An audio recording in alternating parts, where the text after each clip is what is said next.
Saudi Arabia, Iran and Israel have all been turning up the heat recently, and Lebanon could find itself boiling.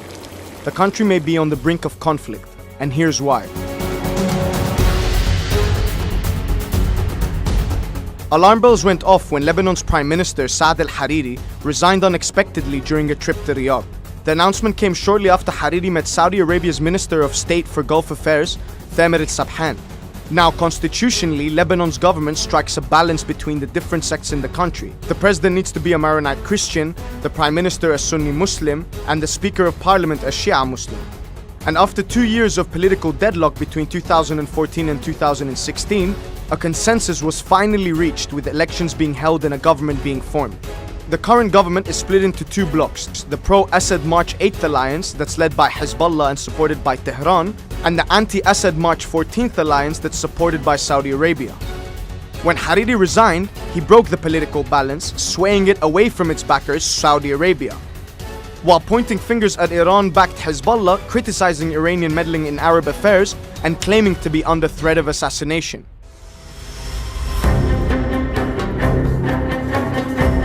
In response, the current Lebanese President General Michel Aoun refused to accept Hariri's resignation. Hezbollah leader Hassan Nasrallah also refused, claiming that Hariri's resignation was Saudi Arabia's decision. While Hariri has yet to return to Lebanon, as rumors of the PM being held captive in Saudi Arabia have spread across the region. Saudi Minister Thamir al-Sabhan intensified the rhetoric by stating that there is no room for a terrorist organization in Lebanon's government, accusing Iran of being the hotbed of terrorism in the region, and signaling that there will be no Sunni legitimacy for any government that includes Hezbollah ministers. Sabhan's words were a reflection of a wider game at play, between Iran and Saudi Arabia competing for regional influence.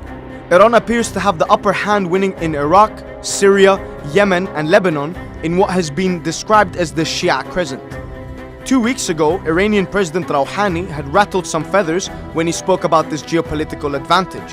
To Iraq, Syria, Lebanon, شمال آفریقا، در منطقه خلیج فارس کجا هست که بدون ایران، بدون نظر ایران. And so tensions in Lebanon are yet another boiling point in this cold war between Iran and Saudi Arabia. But this time, there is another element in the equation: Israel.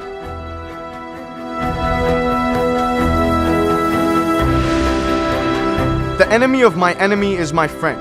It's no secret that Saudi Arabia, its Arab allies and Israel have been agreeing on a lot lately. After Hariri's resignation, Israel's Channel 10 News ran what it claimed to be leaked diplomatic cables, displaying coordination between Riyadh and Tel Aviv to escalate tension against Hezbollah in Lebanon. Last Friday in London, Israeli Prime Minister Netanyahu stated that there is something I wouldn't have expected in my lifetime, but we're working very hard to establish, and that is an effective alliance between Israel and the moderate Sunni states to counter the aggression of Iran, to roll it back as far as possible. This statement comes after Netanyahu praised cooperation with Arab countries in September, saying, quote, "It is much larger than any other period in Israel's history." During the same month, Israel conducted its largest military exercise in 20 years along the Lebanese border. The exercise, dubbed Light of the Grain, simulated conflict with Hezbollah. And so the threat of a face-off between Tel Aviv and Hezbollah seems to be imminent, particularly as Israel also has a long history of intervention in Lebanon, with incursions occurring in 1978, 1982, 1993, 1996 and 2006.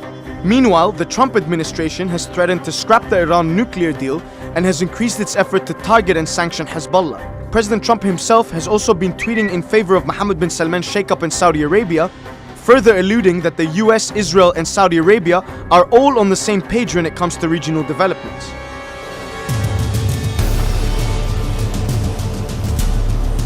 Lebanon has been a site for civil conflicts and foreign interventions for much of its recent history.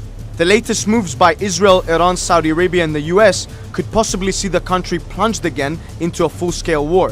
Alternatively, this behavior could all be a form of political flexing.